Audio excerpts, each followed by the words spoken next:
Hello, friends, and welcome back to r/ProRevenge.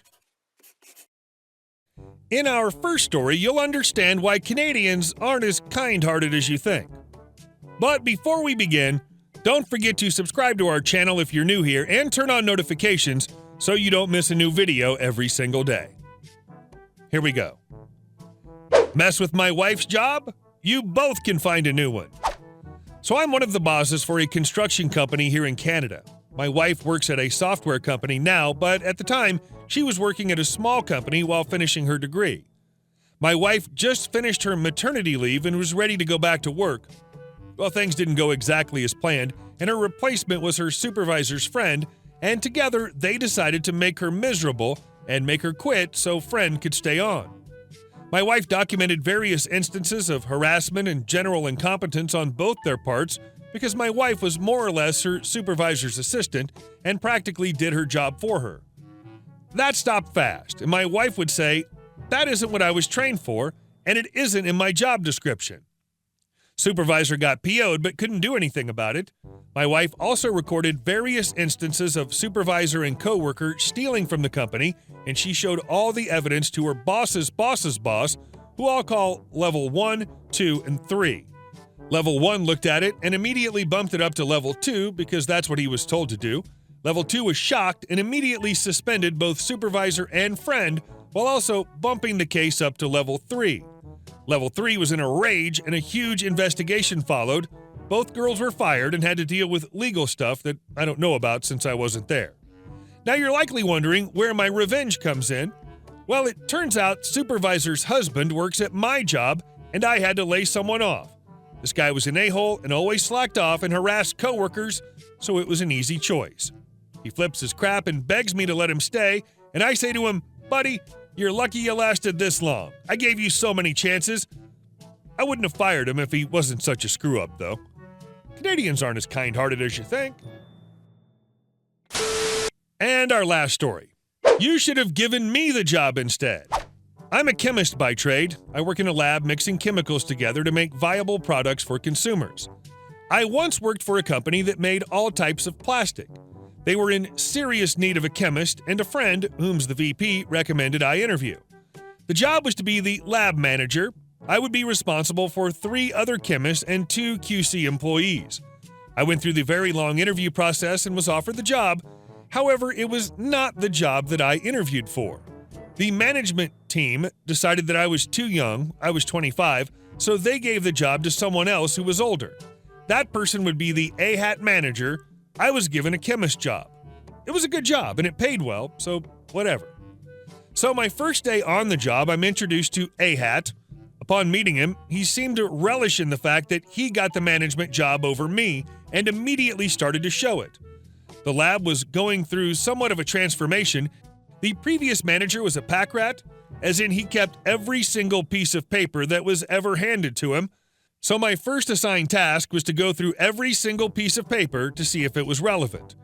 I had to physically remove each piece of paper from the box and scan it over for said relevant info, even though the box clearly said 1972 on it.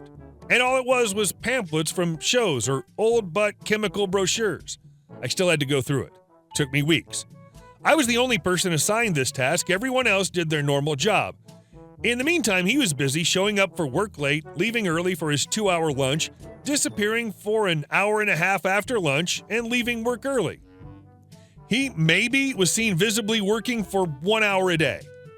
Fast forward to me finishing my assigned task, A-hat finally allows me to do some actual chemistry work. This is when I found out that he has no real experience working in a chemistry lab or being a chemist. How do I know? Because A-hat decided to mix a couple of chemicals that don't play nicely with each other, then proceeds to throw it in the microwave. 60 seconds later, we were short 1 microwave and had a new respect for the fire extinguisher. He followed this up with leaving industrial-sized mixers on high speed while unattended. Big no-no, they could kill someone. Starting another small fire in the plant and completely ruined an industrial-sized mill. After a couple of months of his unsafe lab practices, they continued, I started noticing some changes in his personality, specifically toward people that he deemed a threat to his authority. He got into a very loud verbal argument with our first production manager, who then quit, then proceeded to get into an almost physical argument with one of our salesmen, whom also quit. Once those two were off his list, he turned his attention towards me. Now for a little backstory. I mentioned earlier that I was friends with the VP. I still am. I've worked for him before, and I enjoyed it a lot, hence the reason I applied for the job. I'm the type of person that shows up early and leaves late. Always have, always will. I take great pride in doing good work. Well, A-Hat took our friendship and my work ethic as a threat to his authority and made it his life's goal to F with every single part of my day. He would assign me jobs to do. I would do them. Then he would berate me in front of everyone about how I did it wrong. Then he would tell me how to do it right. And I would fix my mistakes and do it exactly how he told me to. And he would come back and berate me again in front of everyone about how it was still effed up. He did this for everything. The best part of all this was the end of the day meetings. These meetings consisted of me going into his office, closing the door, and him yelling and swearing at me for at least 30 minutes. Topics, you ask? Think of one. It was probably my fault in some way. This went on 2 to 3 months until I cracked. I cracked because he got physical, as in shoved me when my back was turned. Now, I'm not a small person. I'm athletically built. I played football, ran track, lifted weights. I don't know what got into him, but it got into him in a big way. I was shocked. I'd never had a boss do that before. I don't know why, but I just let it happen. So when he was done screaming in my face, I just left and went straight to the bar and had a drink. And another, and another. That was the day I decided that I'd had enough. I wasn't putting up with any more bullcrap. I'm admittedly not a very creative person when it comes to revenge, so the only type of revenge on a boss that I'd ever seen, way before Reddit, was from the movie Office Space. I literally did what that guy did. I just showed up and did absolutely nothing. I came and went when I wanted. I took 45-minute smoke breaks, 2-hour lunches, came late and left early. This drove A-Hat insane. And every time he tried to talk to me about it, I did exactly what the guy on the movie did. I just never stopped and walked right past him. Every time he wanted another meeting, I just never showed up. I just went home instead. So after a week or two of this, I happened to be wandering around the office and I stumble into my VP friend. He seemed stressed out and I inquired why. Safety inspector's here and he'll be doing a walkthrough of this plant, he said. He told me to let everyone in the lab know that he was here and not to F up. His words, not mine. Well, because I had literally quit doing what I was supposed to do and A-Hat had to do what I was supposed to do, and seeing that he's a walking effing disaster, I took off for my 2-hour lunch. I wander back into the plant after my 2-hour lunch, my food was excellent, and crap has hit the fan. Every bigwig in the company is in there, and they're all freaking out.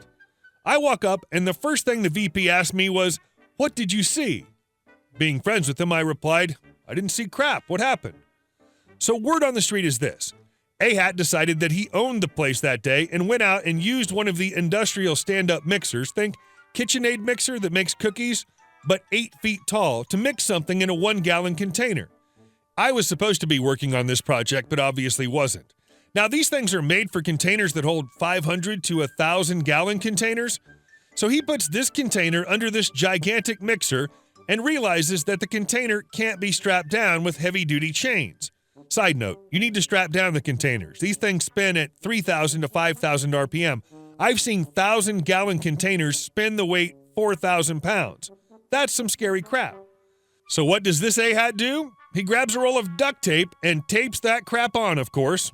Once he plasters that B with duct tape, he cranks that MFer up to full blast and walks away. Also a big no-no. For those of you that don't know, all machines in any industrial shop have to be manned at all times. No exceptions. About 2 minutes into this act of stupidity, in walks the safety inspector. One of the production guys sees this gigantic line running and promptly runs over and shuts the machine down right as the safety inspector sees it. Over walks the inspector to inquire what the hell is going on right as A-Hat walks out of the lab freaking out, asking who shut off his mixer and of course cussing and swearing.